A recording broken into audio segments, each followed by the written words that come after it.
বন্ধ রয়েছে সময়ের কাঁটা। অনেকগুলি বছর হয়ে গেল বন্ধ হয়ে পড়ে রয়েছে ধর্মতলা নিউ মার্কেটের এই ঐতিহ্যবাহী ক্লক টাওয়ার। একসময় ব্যস্ত ধর্মতলা যে ঘড়ির ঘন্টা শুনে সময় দেখত, সেই ঘড়ি অনেকগুলি বছর ধরে বন্ধ। তবে ফের সেই ঘড়ির চাকা ঘুরবে, ফের ধর্মতলার মানুষ শুনতে পাবেন এই ঘড়ির শব্দ, ফের সেই ঐতিহ্যবাহী স্বাদ ফিরে পাবে Dharmatala.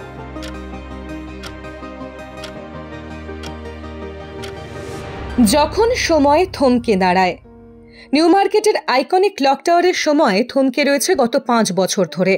The JELET and Johnson clock. 1930 সালে তৈরি হওয়া এই ঘড়ি দ্বিতীয় বিশ্বযুদ্ধের সময় কলকাতায় নিয়ে আসা হয় ইংল্যান্ডের হাডার্সফিল্ড থেকে। পরবর্তীতে ক্লক টাওয়ার হিসেবে পরিচিত হয়ে ওঠে নিউ মার্কেটের এই ঘড়ি। এই ঘড়ির প্রথম বৈশিষ্ট্য তার নকশা, সেই সঙ্গে তার আকৃতিও, যা মুগ্ধ করে সকলকে।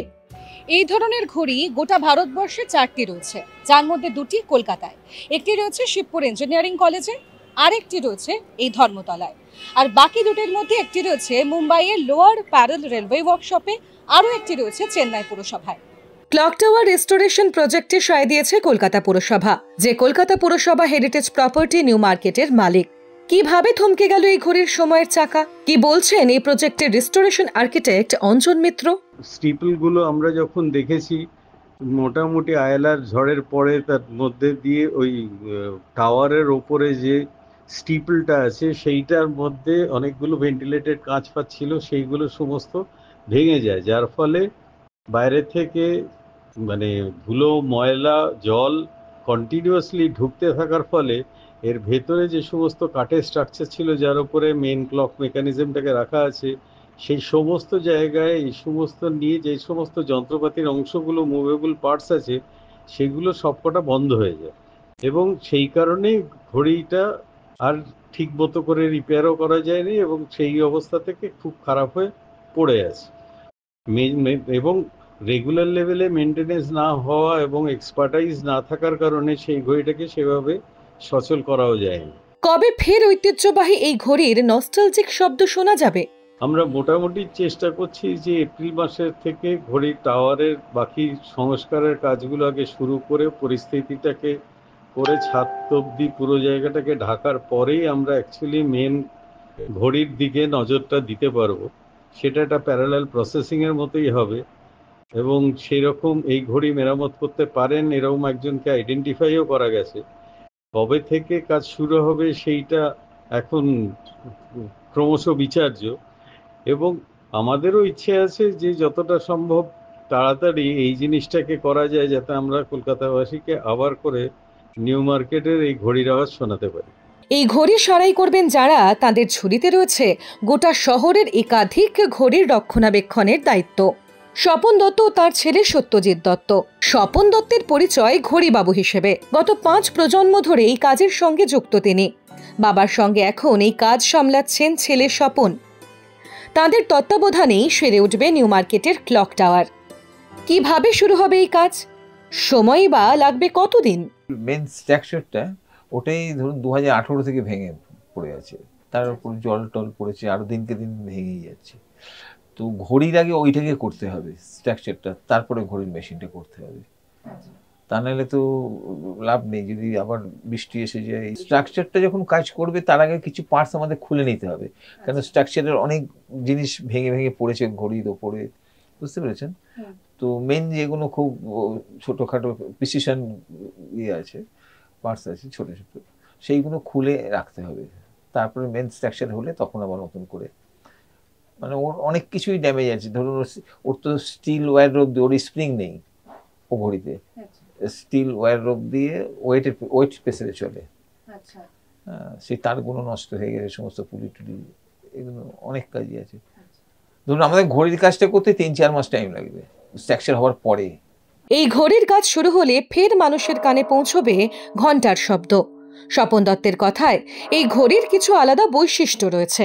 যদি কোনোদিন শোনেন, আগে মনে আছে কিনা জানি না, আগে শুনেছেন, এই যদি 1000 বারও শোনেন আপনার ভালোই লাগবে, যে একঘেয়ে হয়ে গেছে এরকম না। এটা প্রথম 15 মিনিটে 4 বার ঘন্টা বাজবে, চারটে সাউন্ড আলাদা আলাদা। হ্যাঁ, তারপরে যখন হাফ অ্যান আওয়ারে যাবে তখন 8টা বাজবে। 8টার সাউন্ডও কিন্তু একরকম নয়, টিউন করা আছে ওইভাবে। তাই 45-এ গিয়ে 12 বার বাজবে। আর যখন পয়েন্টে যাবে ধরুন 12টার সময় গিয়ে 16 বার ওরকম মিউজিক বাজবে, 16 বার, 2-4 সেকেন্ড গ্যাপ দিয়ে।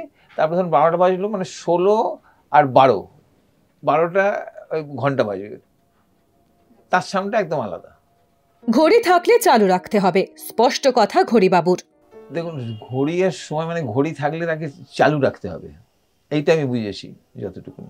মানে আমার ঘরের ভেতরে ঘড়ি বন্ধ থাকতে পারে, যেহেতু এটা বাইরের ঘড়ি, মানে হাজার হাজার লোক দেখছে। এরকম আমরা কয়েকটা ঘড়িও করলাম, ধরুন 25 বছর 30 বছর বন্ধ ছিল, সেই ঘড়ি কিছুদিনের মধ্যেই করেছি। হ্যাঁ, তো ওটা পাবলিকের জিনিস হয়ে গেল। অনেকে অনেক জায়গায় অনেক দিন বন্ধ থাকলে এসে বলে যে দাদা ঘড়িটা নাহলে খুলে দিন, আর নাহলে চালু রাখুন। এতগুলো বছর পর ফের এই ঘড়ির চাকা ঘুরবে।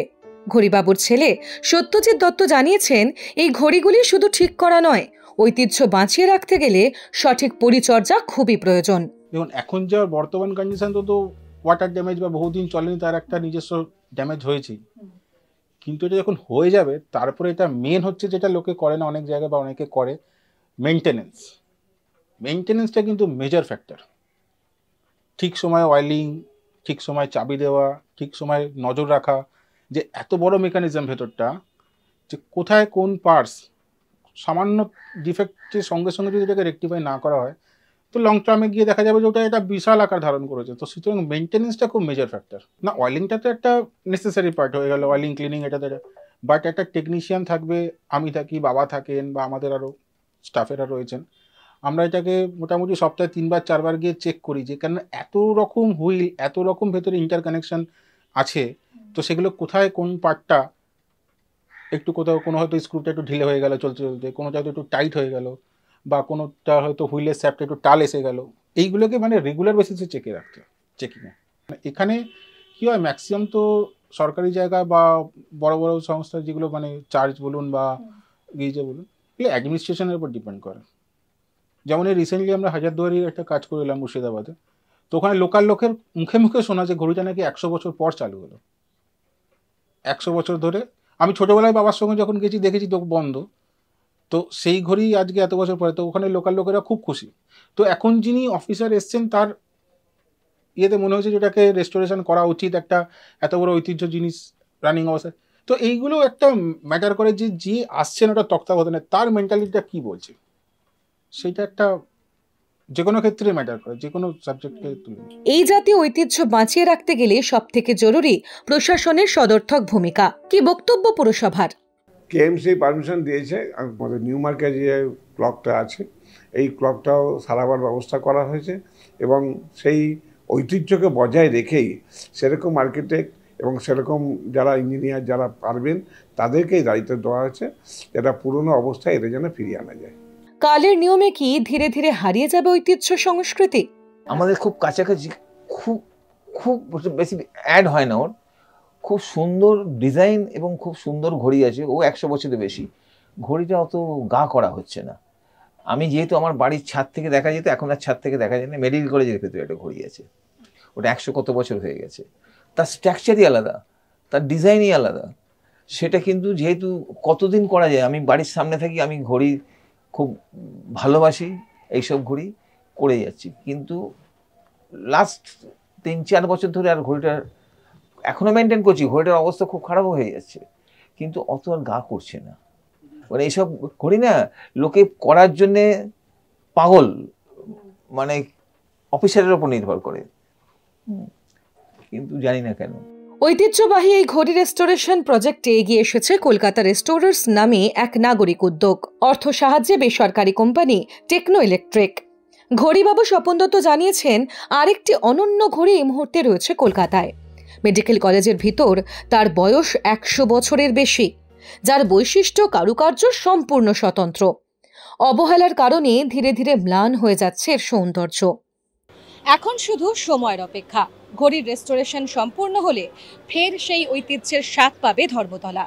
ক্যামেরায় বাপন সাউয়ের সঙ্গে আমি তনুশ্রী চ্যাটার্জি, এই সময় অনলাইন। ডাউনলোড করুন এই সময় অ্যাপ, iOS ও অ্যান্ড্রয়েডের জন্য।